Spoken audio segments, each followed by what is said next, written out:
ഇപ്പോൾ അല്പസമയത്തിനുള്ളിൽ പ്രധാനമന്ത്രി തിരികെ വിഴിഞ്ഞത്ത് നിന്ന് മടങ്ങും എന്നുള്ളത് കൂടി നമുക്ക് വ്യക്തമാകുന്നുണ്ട്. അതിനുള്ള ഹെലികോപ്റ്റർ അത് സജ്ജമാവുകയാണ്. അല്പസമയത്തിനുള്ളിൽ പ്രധാനമന്ത്രി നരേന്ദ്രമോദി വിഴിഞ്ഞം തുറമുഖത്തിലെ ഹെലിപ്പാഡിൽ നിന്നും തിരികെ തിരുവനന്തപുരം വിമാനത്താവളത്തിലേക്ക് മടങ്ങും. ഹെലികോപ്റ്ററിന്റെ ലീഫ് ഇപ്പോൾ തന്നെ ഓണാക്കിയിട്ടുണ്ട്. അധിക സമയം ഇനി പ്രധാനമന്ത്രി വിഴിഞ്ഞം തുറമുഖത്ത് സ്പെൻഡ് ചെയ്യില്ല. നമുക്കറിയാം അല്പസമയം അങ്ങോട്ടും ഇങ്ങോട്ടുമൊക്കെ വൈകൽ ഉണ്ടായിട്ടുണ്ടെങ്കിൽ കൂടി കാര്യങ്ങളൊക്കെ കൃത്യമായിരുന്നു. കേരളത്തിന്റെ ഏറ്റവും പ്രധാനപ്പെട്ട വികസന സാധ്യത യാഥാർത്ഥ്യമാകുന്ന വിഴിഞ്ഞം തുറമുഖ പദ്ധതിയുടെ കമ്മീഷനിങ്ങിന് കൃത്യമായിരുന്നു എല്ലാ കാര്യങ്ങളും. വലിയ ജനപങ്കാളിത്തം കൊണ്ട് ശ്രദ്ധേയമായിരുന്നു. രാഷ്ട്രീയ വിവാദങ്ങൾ കൊണ്ട് പലതരത്തിലുള്ള ചർച്ചകൾ ഉയർന്നപ്പോൾ പോലും വിഴിഞ്ഞം കമ്മീഷനിങ് എന്ന് പറയപ്പെടുന്ന കേരളത്തിന്റെ സ്വപ്നം, ആ സ്വപ്നത്തിന് മുൻപിൽ രാജ്യമൊന്നാകെ നമ്മുടെ വിഴിഞ്ഞം കമ്മീഷനിങ് ചടങ്ങുകൾ കാണുന്നു. അല്പസമയത്തിനുള്ളിൽ പ്രധാനമന്ത്രി നരേന്ദ്രമോദിയും അദ്ദേഹത്തിന്റെ ഹെലികോപ്റ്റർ വ്യൂഹവും വിഴിഞ്ഞം തുറമുഖത്ത് നിന്ന് തിരുവനന്തപുരം വിമാനത്താവളത്തിലെ ടെക്നിക്കൽ ഏരിയയിലേക്ക് മടങ്ങും. അതിനുശേഷം പ്രധാനമന്ത്രി കേരളത്തിൽ നിന്ന് യാത്ര തിരിക്കുകയും ചെയ്യും. ഇന്നലെ വൈകിട്ടാണ് പ്രധാനമന്ത്രി എത്തുന്നത്. ഏതായാലും വലിയ ആഡംബര സ്വഭാവത്തിലാണ് വിഴിഞ്ഞം തുറമുഖ കമ്മീഷനിങ് ചടങ്ങുകൾ നടന്നത്. രാഷ്ട്രീയ വിവാദങ്ങളൊക്കെ ഒരു ഭാഗത്തുണ്ടായിരുന്നുവെങ്കിൽ പോലും ഈ ഉദ്ഘാടന വേദിയിൽ രാഷ്ട്രീയമായ ചില മറുപടികളൊക്കെ ഉയർന്നെങ്കിൽ കൂടി ആ ചടങ്ങിന് ഒരു തരത്തിലുള്ള മാറ്റം കുറഞ്ഞില്ല. കേരളത്തിന്റെ ഏറ്റവും വലിയ വികസന സ്വപ്നം അത് യാഥാർത്ഥ്യമായിരിക്കുന്നു. ലോക മാരിടൈം ഭൂപടത്തിൽ വിഴിഞ്ഞത്തിന്റെ പേര് ഇതിനോടകം തന്നെ ചേർത്ത് കഴിഞ്ഞിട്ടുണ്ട്. അതിന്റെ ഔദ്യോഗിക ഉദ്ഘാടന ചടങ്ങ് നമ്മൾ കണ്ടു. പ്രകൃതി നമ്മൾക്കൊരുക്കിയ സ്വാഭാവികമായിട്ടുള്ള പല കാര്യങ്ങൾ അത് കോർത്തിണക്കി നമ്മൾ വിഴിഞ്ഞം തുറമുഖം യാഥാർത്ഥ്യമാക്കുമ്പോൾ ഇനി ലോകത്തിന്റെ ചരക്ക് വ്യാപാരം അതല്ലെങ്കിൽ കപ്പൽ ചരക്ക് വ്യാപാരത്തിന്റെ ഒരു പ്രധാനപ്പെട്ട കണ്ണിയായി വിഴിഞ്ഞം തുറമുഖം മാറും. അല്പസമയത്തിനുള്ളിൽ പ്രധാനമന്ത്രി നരേന്ദ്രമോദി വിഴിഞ്ഞം തുറമുഖത്ത് നിന്ന് യാത്ര തിരിക്കും. വിജയകുമാർ. ഷഫീദ് റാവുത്തറാണ് വിവരങ്ങൾ നൽകിയത്. ചടങ്ങിന് ശേഷം പ്രധാനമന്ത്രി തിരുവനന്തപുരം വിമാനത്താവളത്തിലേക്ക് യാത്ര തിരിക്കുകയാണ്. അല്പസമയത്തിനകം ഹെലികോപ്റ്റർ വ്യൂഹം തിരുവനന്തപുരം വിമാനത്താവളത്തിലേക്ക് പോകും. അവിടെ നിന്ന് പ്രധാനമന്ത്രി ഡൽഹിയിലേക്ക് യാത്ര തിരിക്കും. അവിടെ തത്സമയ ദൃശ്യങ്ങളാണ് പ്രേക്ഷകർ കാണുന്നത്. ശ്രീജിത്ത് വിമാനത്താവളത്തിന് പുറത്തുണ്ട് തിരുവനന്തപുരത്ത്. ശ്രീജിത്ത്, പ്രധാനമന്ത്രിയുടെ മടക്കയാത്ര അതിന്റെ വിവരങ്ങൾ എന്തൊക്കെയാണ്? നമ്മൾ ദൃശ്യങ്ങളിൽ കാണുന്നുണ്ട് ഇവിടെ വിഴിഞ്ഞത്ത് നിന്ന് അദ്ദേഹത്തിന്റെ ഹെലികോപ്റ്റർ അല്പസമയത്തിനകം യാത്ര തിരിക്കാൻ പോകുന്നതേ ഉള്ളൂ തിരുവനന്തപുരം വിമാനത്താവളത്തിലേക്ക്. എന്തൊക്കെയാണ് ശ്രീജിത്ത് നൽകാൻ കഴിയുന്ന വിവരങ്ങൾ? വിജയകുമാർ, 12:35 വിഴിഞ്ഞത്തെ ഹെലിപ്പാഡിൽ നിന്ന് പ്രധാനമന്ത്രിയെയും വഹിച്ചുകൊണ്ടുള്ള ഹെലികോപ്റ്റർ പുറപ്പെടേണ്ടത്. കൃത്യസമയത്ത് തന്നെ ഹെലികോപ്റ്റർ അവിടെ നിന്ന് പുറപ്പെടുമെന്നാണ് ഇപ്പോൾ നമുക്ക് ഇവിടെ വിമാനത്താവളത്തിന്റെ ടെക്നിക്കൽ ഏരിയയ്ക്ക് പുറത്ത് ലഭിക്കുന്ന വിവരം. തിരുവനന്തപുരം വിമാനത്താവളത്തിന്റെ ടെക്നിക്കൽ ഏരിയയിലാണ് പ്രധാനമന്ത്രിയെ വഹിച്ചുകൊണ്ട് ഹെലികോപ്റ്റർ വന്നിറങ്ങേണ്ടത്. അത് 12:40 നിശ്ചയിച്ചിരിക്കുന്ന സമയം. 12:40 ഇവിടെ വന്നിറങ്ങിയാൽ ഉടൻ തന്നെ അദ്ദേഹം എയർ ഇന്ത്യയുടെ പ്രത്യേക വിമാനത്തിൽ വിജയവാഡയിലേക്ക് പോകും. വിജയവാഡയിൽ ഉച്ചയ്ക്ക് 2:50 ലാൻഡ് ചെയ്യുന്ന തരത്തിലാണ് ഇന്ന് പ്രധാനമന്ത്രിയുടെ യാത്ര ക്രമീകരിച്ചിരിക്കുന്നത്. അതാണ് പ്രധാനമന്ത്രിയുടെ ഓഫീസ് അംഗീകരിച്ചിരിക്കുന്ന യാത്രാ ഷെഡ്യൂള്. എന്തായാലും 12:30 തന്നെ വിഴിഞ്ഞത്ത് നിന്ന് അദ്ദേഹത്തിന്റെ ഹെലികോപ്റ്റർ പുറപ്പെടും. അവിടെ 5 മിനിറ്റ് യാത്രയാണ് വിഴിഞ്ഞത്ത് നിന്ന് തിരുവനന്തപുരം വിമാനത്താവളത്തിന്റെ ടെക്നിക്കൽ ഏരിയയിലേക്കുള്ളത്. ഇവിടെ നിന്ന് 12:40 എത്തും. അതിനുശേഷം പെട്ടെന്ന് തന്നെ ഇവിടെ നിന്ന് പുറപ്പെടുമെന്നാണ് ഇപ്പോൾ നമുക്ക് പോലീസ് ഉദ്യോഗസ്ഥരുടെ മറ്റും ലഭിക്കുന്ന വിവരം. എന്തായാലും ഗവർണർ അടക്കമുള്ള ആളുകൾ പ്രധാനമന്ത്രിയുടെ ഒപ്പം ഇവിടെ വരുന്നുണ്ട്. ഗവർണർ പുറത്തേക്ക് പോകാനുള്ള വാഹന വ്യൂഹവും മറ്റും അകത്ത് പ്രവേശിപ്പിച്ചു കഴിഞ്ഞു. എന്തായാലും കനത്ത സുരക്ഷാ ക്രമീകരണങ്ങളാണ് വിമാനത്താവളത്തിനകത്തും പുറത്തുമുള്ളത്. ഉന്നത പോലീസ് ഉദ്യോഗസ്ഥരുടെ സാന്നിധ്യത്തിൽ ഒരു വലിയ പോലീസ് സന്നാഹവും ഒപ്പം തന്നെ സേനാ വ്യൂഹങ്ങളുടെ ഉന്നത ഉദ്യോഗസ്ഥരും ഒക്കെ തന്നെ വിമാനത്താവളത്തിനകത്തുണ്ട്. അല്പസമയത്തിനകം തന്നെ പ്രധാനമന്ത്രി മടങ്ങിപ്പോകും. ഇപ്പോൾ വിഴിഞ്ഞം രാജ്യം കാത്തിരുന്ന, കേരളം കാത്തിരുന്ന ആ അഭിമാന നിമിഷം, അതാണ് അല്പസമയം മുൻപ് നമ്മൾ സാക്ഷ്യം വഹിച്ചത്. ആ അഭിമാന നിമിഷത്തിനാണ് സാക്ഷ്യം വഹിച്ചത്. വിഴിഞ്ഞം തുറമുഖം പ്രധാനമന്ത്രിയാണ് രാജ്യത്തിന് സമർപ്പിച്ചത്. വികസിത കേരളത്തെ നമ്മൾ ഒറ്റക്കെട്ടായി പടുത്തുയർത്തുമെന്ന് പറഞ്ഞുകൊണ്ടാണ് പ്രധാനമന്ത്രി തന്റെ പ്രസംഗം അവസാനിപ്പിച്ചത്. ഷഫീദ് റാവുത്തർ ഉണ്ട് വിശദാംശങ്ങളുമായി. ഷഫീദ്, അങ്ങനെ ഈ കഴിഞ്ഞ ദിവസങ്ങളിലെല്ലാം നമ്മൾ കേട്ട ആർക്കാണ് വിഴിഞ്ഞത്തിന്റെ ക്രെഡിറ്റ് എന്നുള്ളതിന്റെ അലയൊലികൾ ഇവിടെയും നമ്മൾ കേൾക്കുകയാണ്. ഇവിടെ സ്വാഗത പ്രാസംഗികനായിരുന്ന മന്ത്രി വി എൻ വാസവൻ അതിന് തുടക്കമിട്ടു. അതിനുശേഷം മുഖ്യമന്ത്രി പറയുകയാണ്, മുഖ്യമന്ത്രി ഇതിൽ 96 ഇടതുപക്ഷ സർക്കാർ തുടങ്ങി വെച്ച പദ്ധതി അതിന്റെ പൂർത്തീകരണം എന്ന തരത്തിലേക്ക് അതിനിടയ്ക്കുണ്ടായ ചില കാര്യങ്ങൾ പറഞ്ഞു പോകുന്നുണ്ട്. പക്ഷേ 2015 കരാർ ഒപ്പിട്ടു എന്ന് പറയുന്നതല്ലാതെ അതിൽ തർക്കങ്ങൾ ഉണ്ടായി എന്നൊക്കെ പറയുന്നതല്ലാതെ ഉമ്മൻചാണ്ടിയുടെ പേര് പോലും അദ്ദേഹം പരാമർശിക്കാൻ തയ്യാറായിട്ടില്ല എന്നത് ശ്രദ്ധേയമാണ്. ഇടതുപക്ഷ സർക്കാരിന്റെ നിശ്ചയദാർഢ്യത്തിന്റെ വിജയം എന്ന തരത്തിലേക്ക് അദ്ദേഹം അത് പറഞ്ഞു വെക്കുമ്പോൾ പ്രധാനമന്ത്രി മറ്റു ചില കാര്യങ്ങൾ പറഞ്ഞുകൊണ്ട് ഇന്ത്യ സഖ്യത്തിന് ഒരു പരോക്ഷ വിമർശനം അല്ലെങ്കിൽ പരിഹാസം നൽകിക്കൊണ്ട് ഒക്കെ അദ്ദേഹവും ചില കാര്യങ്ങൾ പറഞ്ഞു വെക്കുകയാണ്. എന്താണ് ഇന്ന് ഈ വേദിയിൽ കണ്ടത്, കേട്ടത്?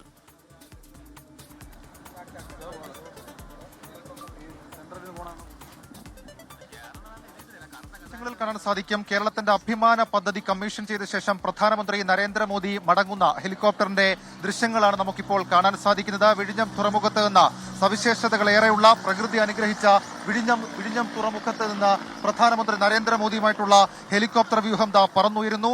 നമ്മുടെ വിഴിഞ്ഞത്തിന്റെ സ്വാഭാവിക പ്രകൃതി ഒരുക്കിയ, അതിനപ്പുറത്തേക്ക് മനുഷ്യനിർമ്മിതമായി നമ്മൾ തീർത്ത വലിയ സാധ്യതകൾ ഒരുക്കുന്ന പുലിമുട്ടിന് മുകളിൽ കൂടി MSCയുടെ പടുകൂറ്റൻ കപ്പലിന് മുകളിൽ കൂടി പ്രധാനമന്ത്രിയുടെ ഹെലികോപ്റ്റർ വ്യൂഹം തിരികെ തിരുവനന്തപുരം വിമാനത്താവളത്തിലെ ടെക്നിക്കൽ ഏരിയയിലേക്ക് പോകുന്ന ദൃശ്യങ്ങൾ നമുക്ക് കാണാൻ സാധിക്കും. നേരത്തെ അനുജ സൂചിപ്പിച്ചതുപോലെ തന്നെ ഏറെ രാഷ്ട്രീയമായിരുന്നു ആ കമ്മീഷനിങ് ചടങ്ങെന്നുള്ള കാര്യത്തിൽ തർക്കമില്ല. പക്ഷേ ഏതെങ്കിലും തരത്തിൽ മാറ്റു കുറഞ്ഞില്ല വിഴിഞ്ഞം കമ്മീഷനിങ് ചടങ്ങിന് എന്നുള്ളതും ഏറ്റവും ശ്രദ്ധേയമായിട്ടുള്ള കാര്യം.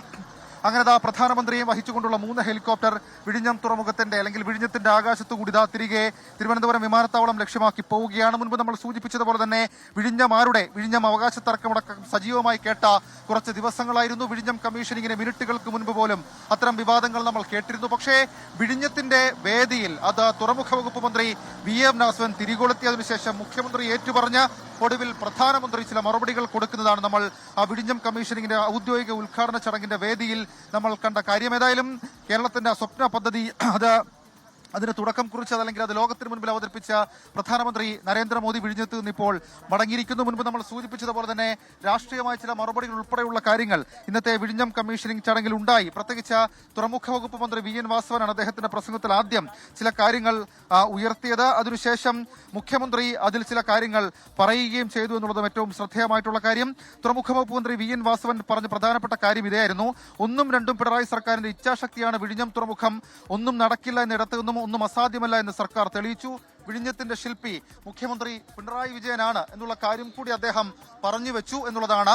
അതിനുശേഷം മുഖ്യമന്ത്രി പിണറായി വിജയൻ സംസാരിക്കാൻ എത്തുന്നു. മുഖ്യമന്ത്രി പിണറായി വിജയൻ സംസാരിച്ചു തുടങ്ങിയത് തന്നെ അങ്ങനെ നമ്മൾ ഇതും നേടി എന്നുള്ള കാര്യമാണ്. സ്വപ്ന സാക്ഷാത്കാരത്തിന്റെ നിമിഷമാണെന്നും രാജ്യത്തിന്റെ പ്രധാന തുറമുഖമായി വിഴിഞ്ഞം മാറുന്നുവെന്നും സഹകരിച്ച എല്ലാവർക്കും നന്ദിയും മുഖ്യമന്ത്രി പറഞ്ഞു. അതിനുശേഷം അദ്ദേഹം നടത്തിയതാണ് ഇതിന്റെ അവകാശവുമായി ബന്ധപ്പെട്ട് ഇത്രയും നാളും ഉയർന്ന ചർച്ചയ്ക്ക് ഇടത് സർക്കാരിന്റെ മറുപടി എന്ന രീതിയിൽ നമുക്ക് വായിക്കാൻ കഴിയുന്നത്. ചരിത്രത്തിന്റെ വിസ്മൃതിയിൽ നിന്നും വിഴിഞ്ഞത്തെ വീണ്ടെടുത്തു. അത് സാധ്യമായത് LDF സർക്കാരിന്റെ ഇച്ഛാശക്തി കൊണ്ട് മാത്രമാണ്. ഒരു സംസ്ഥാനം മുൻകൈയെടുത്തൊരു തുറമുഖം സാധ്യമാക്കുന്നത് ആദ്യം സംസ്ഥാനമാണ് ഭൂരിപക്ഷം തുകയും വിനിയോഗിച്ചതെന്നും അദ്ദേഹം പറഞ്ഞു വെക്കുന്നു. മാത്രമല്ല വികസന കാര്യങ്ങൾ രാഷ്ട്രീയ വേർതിരിവ് പാടില്ല എന്നാണ് ഞങ്ങൾ കണ്ടതെന്നും അതാണ് വിഴിഞ്ഞത്തെ ഇന്നത്തെ നിലയിൽ എത്തിച്ചതെന്നടക്കമുള്ള കാര്യങ്ങൾ മുഖ്യമന്ത്രി ഇന്നത്തെ ചടങ്ങിൽ പറഞ്ഞു. അത് രാഷ്ട്രീയമായി കൂടി ഒരു പക്ഷേ ഇടത് സർക്കാർ പറയാൻ ആഗ്രഹിച്ച വിഴിഞ്ഞവുമായി ബന്ധപ്പെട്ട് മുന്നോട്ട് വെക്കാൻ ആഗ്രഹിച്ച ഒരു മറുപടി തന്നെയാണെന്നുള്ള കാര്യത്തിൽ തർക്കമില്ല. അതിനുശേഷമാണ് പ്രധാനമന്ത്രി സംസാരിച്ചത്. അദ്ദേഹം ആദ്യം തന്നെ പറഞ്ഞത് വിഴിഞ്ഞത്തിന്റെ പ്രത്യേകതകൾ, വിഴിഞ്ഞം എങ്ങനെ ലോകത്തിന് മുൻപിൽ വ്യത്യസ്തപ്പെട്ട് നിൽക്കുന്നു എന്നടക്കമുള്ള കാര്യങ്ങൾ പ്രധാനമന്ത്രി പറഞ്ഞു തുടങ്ങുന്നു. അതിൽ ഏറ്റവും സുപ്രധാനമായിട്ടുള്ള കാര്യം പ്രധാനമന്ത്രി പറഞ്ഞത് ഈ അദാനി കേരളത്തിൽ ഇത്ര വലിയ പോർട്ടാണ് ഉണ്ടാക്കിയതെന്ന് ഗുജറാത്തിലുള്ളവർക്ക് വലിയ പരാതി കേൾക്കേണ്ടി വരും. അത്രത്തോളമുണ്ട് വിഴിഞ്ഞം തുറമുഖത്തിന്റെ പ്രാധാന്യം, പ്രസക്തി എന്നുള്ള കാര്യം പ്രധാനമന്ത്രി പറഞ്ഞു. അതിനുശേഷം മുഖ്യമന്ത്രിയോട് ചില കാര്യങ്ങൾ പറയാനുണ്ട് എന്ന് പറഞ്ഞു തന്നെയാണ് അദ്ദേഹം ചില കാര്യങ്ങൾ പറഞ്ഞത്. ഇന്നത്തെ ഈ ചടങ്ങ് പലരുടെയും ഉറക്കം കെടുത്തും. 10 വർഷം മുൻപ് വരെ കപ്പലുകൾക്ക് തുറമുഖങ്ങളിൽ കാത്തു നിൽക്കേണ്ടി വന്നിരുന്നു. ഇന്ന് അതിൽ മാറ്റം വന്നു. നമ്മുടെ തുറമുഖങ്ങളുടെ കാര്യത്തിൽ വലിയ മാറ്റം വന്നു.